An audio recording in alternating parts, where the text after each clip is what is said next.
Hello friends, हूँ दीप्ति व्यास અને ફરીથી તમારું સ્વાગત છે ઇંગ્લિશ ગ્રામરના લેક્ચરમાં। આપણે અભ્યાસ કરી રહ્યા છીએ કન્ટિન્યુઅસ પાસ્ટ ટેન્સ ના એક્ટિવ કન્સ્ટ્રક્શન નું પેસિવ કન્સ્ટ્રક્શન પેસિવ વોઇસ માં કેવી રીતે ફેરવવાનું। લાસ્ટ લેક્ચરની અંદર આપણે ભણી ગયા ચારે ચાર પ્રકારના વાક્ય છે એનું પેસિવ કન્સ્ટ્રક્શન। હવે આપણે અભ્યાસ કરીશું ચાલુ ભૂતકાળના WH વર્ડ છે ક્વેશ્ચન છે એનું પેસિવ કન્સ્ટ્રક્શન કેવી રીતે કરવાનું। પહેલો જ WH વર્ડ છે વિદ્યાર્થી મિત્રો, એ છે વુ। ઓકે, વુ નું એક્ટિવ કન્સ્ટ્રક્શન કેવી રીતે થાય? તો ભાઈ કોઈ પણ વાક્યમાંથી તમારે સબ્જેક્ટ એટલે કે કર્તાને દૂર કરવો હોય તો તમે વુ થી પ્રશ્ન કરશો તો પ્રશ્ન આ રીતે બનશે: who plus was word plus VING plus object plus other word. આ થઈ ગયા પછી વિદ્યાર્થી મિત્રો તમારે જો એનું પેસિવ કન્સ્ટ્રક્શન કરવું છે તો તમારે કર્તાની કર્મ વિભક્તિ સૌથી પહેલા મૂકવાની। હવે વાક્યમાં કર્તા તો આપ્યો નથી, તો જુઓ કર્તાના બદલે કોણ આપ્યું છે? કર્તાના બદલે વુ આપ્યું છે, તો એની કર્મ વિભક્તિ એનો ઓબ્જેક્ટિવ કેસ મૂકવાનો બાય વુ।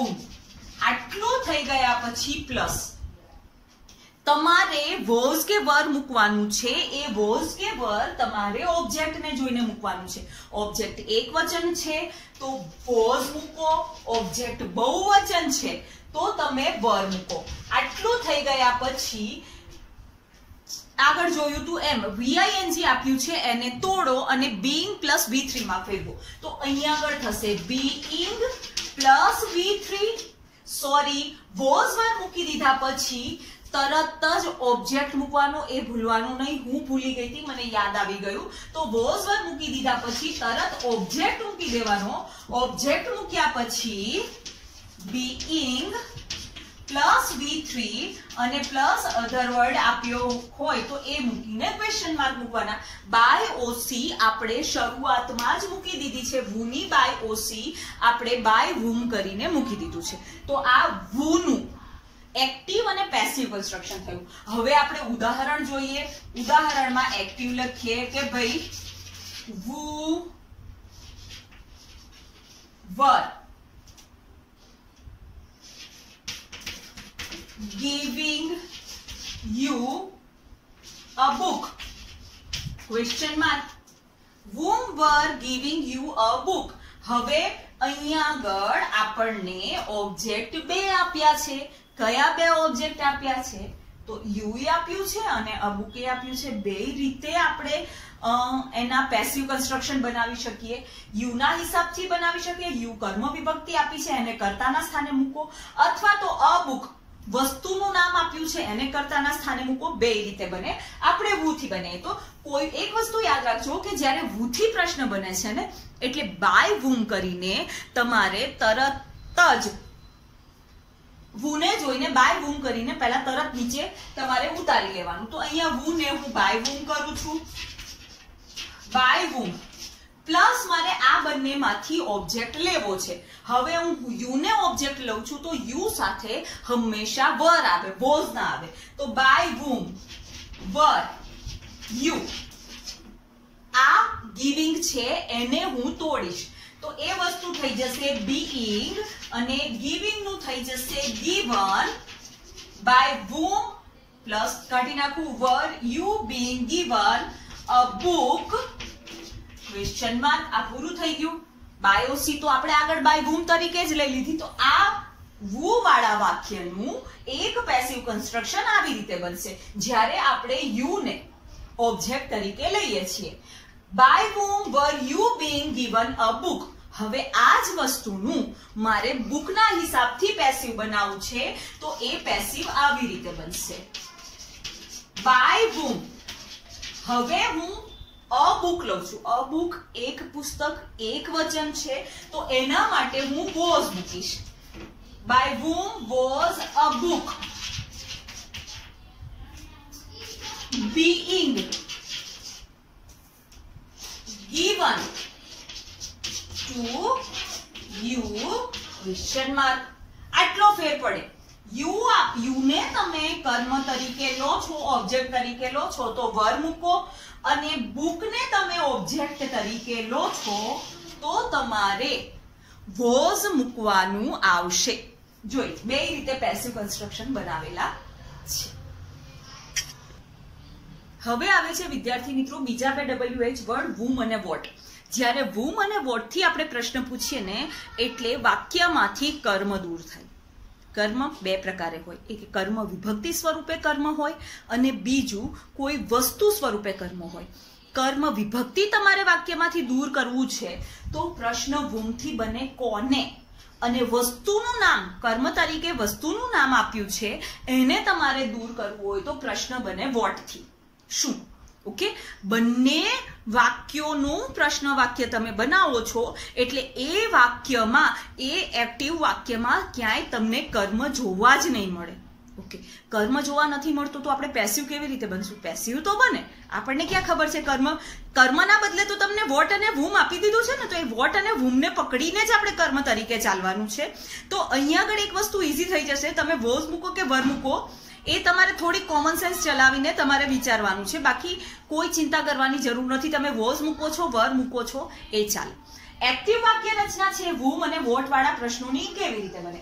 વૂમ અથવા વોટ પ્લસ વોઝ અથવા were plus subject plus VING plus other word. Whom અને વોટ વાળા વાક્યમાં કર્મ હોય જ નહીં.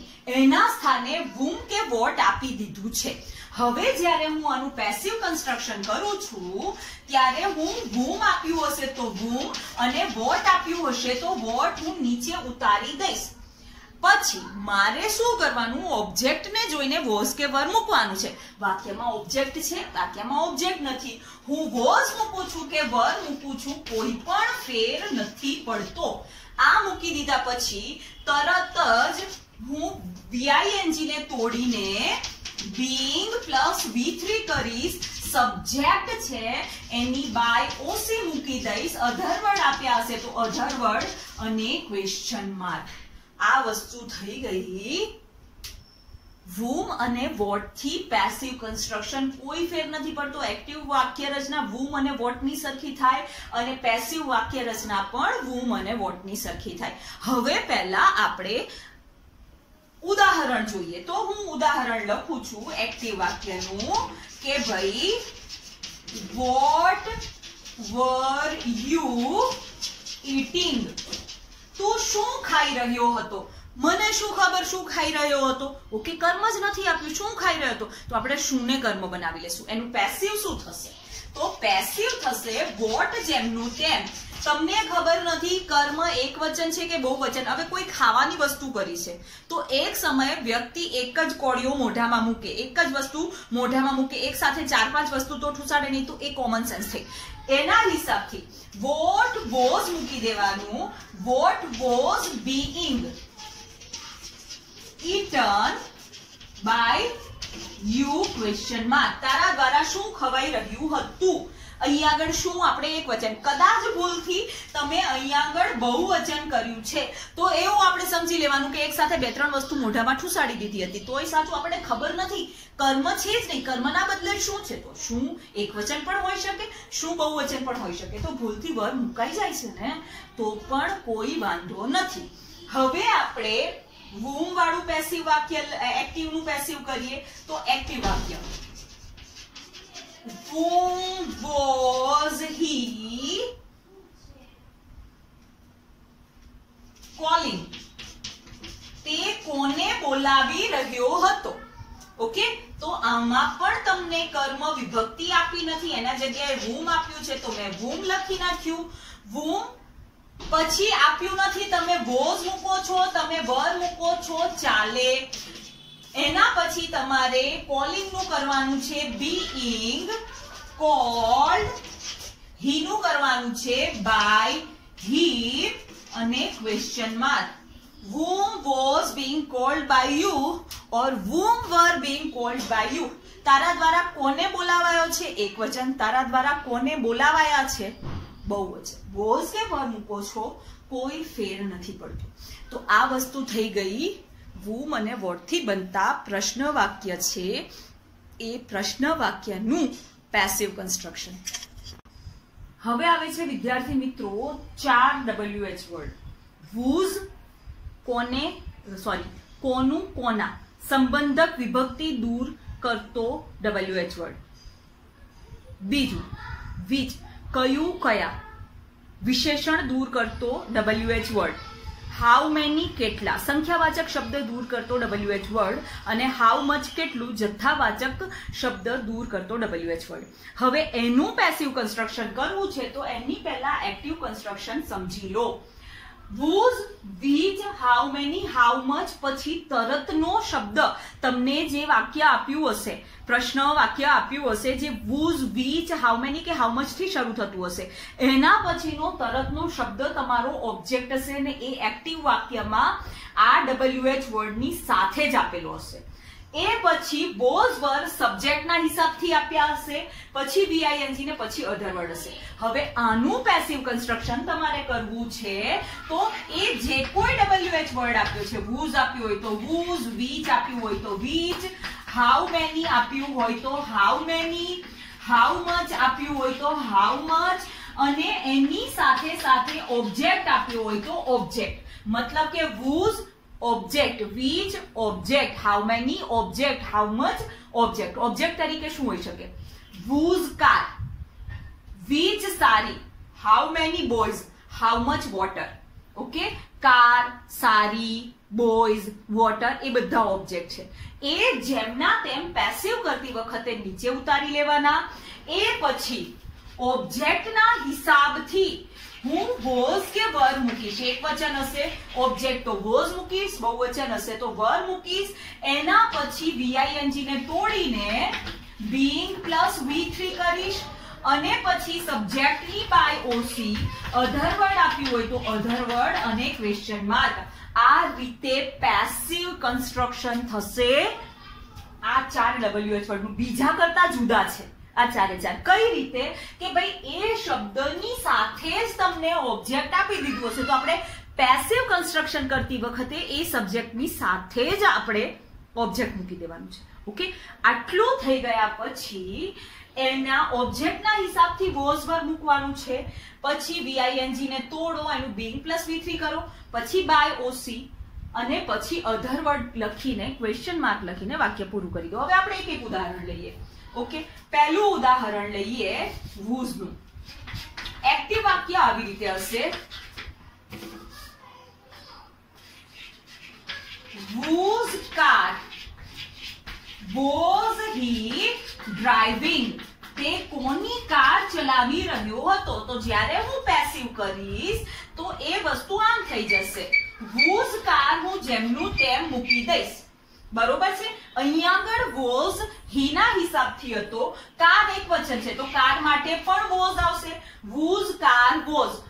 ડ્રાઇવિંગ નું કરો being, બાકી રહ્યું તમારી પાસે ડ્રાઈવ તો એનું V3 થઈ જશે driven અને બાય કરીને by him question mark. whose car was driven by him. તે કાર કોના દ્વારા કોની કાર તેના દ્વારા ચલાવાઈ રહી હતી.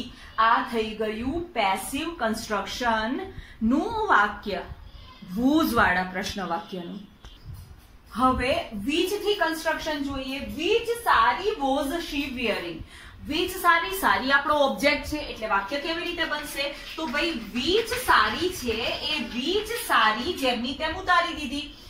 અહીંયા આગળ was શીના હિસાબથી એક વચનના હિસાબથી મૂક્યું છે, આપણે સારીના હિસાબથી પણ was મૂકવાનું રહેશે. આટલું થઈ ગયા પછી આપણે wearing ને તોડવાનું છે તો એ વસ્તુ થશે being અને wear નું V3 થશે worn by her question mark. which sari was she wearing. which sari was being worn by her. તેના દ્વારા કઈ સાડી પહેરાવાઈ રહી હતી. તો આ વસ્તુ થઈ ગઈ which થી પ્રશ્ન વાક્ય. હવે આપણે જોઈએ how many નું પેસિવ કન્સ્ટ્રક્શન. how many એટલે કેટલા. how many balls were she counting. તે કેટલા બોલ ગણી રહી હતી. તો how many છે એ હું જેમનું તેમ નીચે ઉતારી દઈશ. બોલ્સ પણ જેમનું તેમ નીચે આવશે. હવે અહીં આગળ વોઝ મેં મૂક્યું છે, એ વોઝ મેં શી ના હિસાબથી મૂક્યું છે અને પછી કાઉન્ટિંગ. હવે હું જે વોઝ કે વર મૂકીશ એ હું બોલ્સ ના હિસાબથી મૂકીશ. બોલ્સ બહુવચન છે એટલે મેં વર મૂક્યું અને પછી કાઉન્ટિંગ ને હું તોડીશ. એ વસ્તુ થશે being counted by her ની by she ની by oc her થઈ જશે question mark. how many balls was she counting? એનું પેસિવ થશે how many balls were being counted by her. હવે આવે છે how much થી એક્ટિવ વાક્યનું passive construction. how much question. how much juice was it drinking? તો how much અને juice જેમના તેમ નીચે રાખો. જ્યુસ ના હિસાબથી તમારે વોઝ કે વર મૂકવાનું છે. જ્યુસ જથ્થાવાચક શબ્દ છે અથવા તો જ્યુસ છે દ્રવ્યવાચક સંજ્ઞા છે, એકવચનમાં જ લખાય એટલે એની સાથે મેં વોઝ મૂક્યું. હવે અહીં આગળ છે ડ્રિંકિંગ. ડ્રિંકિંગ ને હું તોડીશ અને હું લખીશ being અને ડ્રિંક નું V3 થશે drunk by eat ની કર્મ વિભક્તિ eat જ થશે by eat question mark. તો વસ્તુ કેવી રીતે થઈ? how much juice was it drinking? how much juice was being drunk by it? આ વસ્તુ થઈ ગઈ પેસિવ કન્સ્ટ્રક્શન how much નું. હવે આવે છે વિદ્યાર્થી મિત્રો બીજા 4 WH વર્ડ કે જેનું એક્ટિવ કન્સ્ટ્રક્શન અને પેસિવ કન્સ્ટ્રક્શન સરખું થાય છે. when ક્યારે, where ક્યાં, why શા માટે અને how કેવી રીતે. આ ચારે ચાર શબ્દો છે એ ચારે ચાર શબ્દોનું એક્ટિવ કન્સ્ટ્રક્શન અને પેસિવ કન્સ્ટ્રક્શન એક સરખું થાય છે. એક્ટિવ કન્સ્ટ્રક્શનમાં when, where, why, how plus બોઝ વર સબ્જેક્ટના હિસાબથી સબ્જેક્ટ પછી વીઆઈએનજી પછી ઓબ્જેક્ટ અને પછી અધર વર્ડ અને ક્વેશ્ચન માર્ક. એનું તમારે પેસિવ કન્સ્ટ્રક્શન કરવું છે તો વેન, વેર, વાય, હાઉ જેમના તેમ નીચે ઉતારી લો. પછી બોઝ વર મૂકો કોના હિસાબથી? તો ભાઈ એ ઓબ્જેક્ટના હિસાબથી. તો જ્યારે તમે આ પ્રશ્ન વાક્યનું પેસિવ કરો છો ત્યારે બોઝ વર મૂકીને પછી તરત જ સબ્જેક્ટની જગ્યાએ ઓબ્જેક્ટ, વીઆઈએનજી ને તોડીને બનાવો being પ્લસ V3, ઓબ્જેક્ટની જગ્યાએ બાય ઓસી અને અધર વર્ડ આપ્યો હોય તો અધર વર્ડ અને ક્વેશ્ચન માર્ક. આ રીતે કન્સ્ટ્રક્શન થશે આ 4 WH વર્ડનું પેસિવ. ક્લિયર? સબ્જેક્ટની જગ્યાએ ઓબ્જેક્ટ મૂકવાનો છે. અહીંયા વોઝ વર મૂકવામાં ધ્યાન રાખવાની. તમને આપેલું હશે સબ્જેક્ટના હિસાબથી વોઝ વર, તમારે એનું પેસિવ કરવાનું છે તો તમારે ઓબ્જેક્ટના હિસાબથી વોઝ વર મૂકવાનું છે. પછી વીઆઈએનજી છે ને તોડીને being પ્લસ V3 બાય ઓસી કરીને વાક્ય જવા દો. હવે આપણે વેન થી વાક્ય જોઈએ તો એક્ટિવ વાક્ય આપણે ઉદાહરણ લઈએ કે ભાઈ van were you putting this bag? તું એ બેગ ક્યારે મૂકી રહ્યો હતો? સમય ક્યારે મૂકી રહ્યો હતો? બરોબર છે. એ જ વસ્તુને પેસિવ કરવું છે તો હું પેસિવમાં વેન અહીંને એમની એમ મૂકી દઈશ. હવે મારે મૂકવાનું છે વોઝ કે વર. અહીંયા આગળ વર યુ ના હિસાબથી મૂકવાનું છે. મારે કોના હિસાબથી મૂકવાનું છે? મારે ઓબ્જેક્ટના હિસાબથી. ઓબ્જેક્ટ છે ધીસ બેગ. તો ધીસ બેગ એક વચન છે એટલે હું અહીંયા આગળ વોઝ મૂકીશ. when was this bag? Putting નું હું તોડીશ એટલે થશે being અને put છે એનું V3 put જ રહેશે. બાય કરીને હું યુ મૂકી દઈશ. when was this bag being put by you? આ એક્ટિવ વાક્યનું પેસિવ કન્સ્ટ્રક્શન થઈ ગયું. હવે આ જ વસ્તુ મારે વેર થી મૂકવી હોય, આ જ વાક્ય મારે વેર થી ક્યારે મૂકી રહ્યો હતો અને ક્યાં મૂકી રહ્યો હતો, બે વસ્તુ સેમ છે. તો મારે ખાલી શું કરવાનું છે? હું અહીંયા આગળ હું વેર થી બનાવી નાખું. આ મેં વેર કરી નાખ્યું તો અહીંયા આગળ વેર આવશે. Where were you putting this bag? Okay, તું ક્યાં મૂકી રહ્યો હતો? આગળ હતું તું ક્યારે મૂકી રહ્યો હતો, અહીંયા છે તું ક્યાં મૂકી રહ્યો હતો. તો where was this bag being put by you? Clear? તો વેન અને વેર એક જ વાક્યમાં મેં તમને બે વસ્તુ સમજાવી દીધી. હવે વિદ્યાર્થી મિત્રો આપણે જોઈએ વોટ થી વાક્ય વાય થી વાક્ય રચના. ઉદાહરણ, વાય વોઝ હી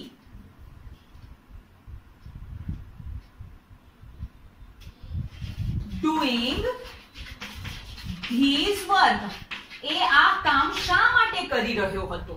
હવે આનું પેસિવ કરવું છે તો હું વાય એમ નું એમ મૂકી દઈશ. હવે મારે વોઝ કે વર્ક મૂકવાનું છે. એ કોના હિસાબથી મૂકવાનું છે? એ મૂકવાનું છે ધીસ વર્કના હિસાબથી. એક વચન છે એટલે હું વોઝ મૂકીશ. વાય વોઝ, પછી હું ઓબ્જેક્ટ મૂકી દઈશ ધીસ વર્ક. આટલું થઈ ગયા પછી ડુઈંગ ને હું તોડીશ તો એનું શું થશે? Being done. બાય કરીને ઓસી એટલે by him question mark. Why was this work being done by him? તેના દ્વારા કાર્ય શા માટે કરાતું હતું? તો આ વસ્તુ થઈ ગઈ વાય થી વાક્ય રચના. એવી જ રીતે આપણે હાઉ થી વાક્ય રચના બનાવીએ તો એ વસ્તુ થશે How was he swimming the river? તે નદી કેવી રીતે તરી રહ્યો હતો? તો હાઉ હું જેમનું તેમ મૂકી દઈશ. અહીંયા આગળ વોઝ હી ના હિસાબથી છે. મારે અહીંયા આગળ મૂકવાનું છે વોઝ કે વર રિવર ના હિસાબથી. રિવર એક વચન છે એટલે અહીંયા આગળ પણ વોઝ આવશે. હાઉ વોઝ, પછી કર્મ શું છે? તો ભાઈ કર્મ રિવર છે, ઓબ્જેક્ટ રિવર છે એટલે અહીંયા ધ રિવર મૂકી દીધું. સ્વિમિંગ ને તોડીને હું બનાવું છું બીઈંગ સ્વમ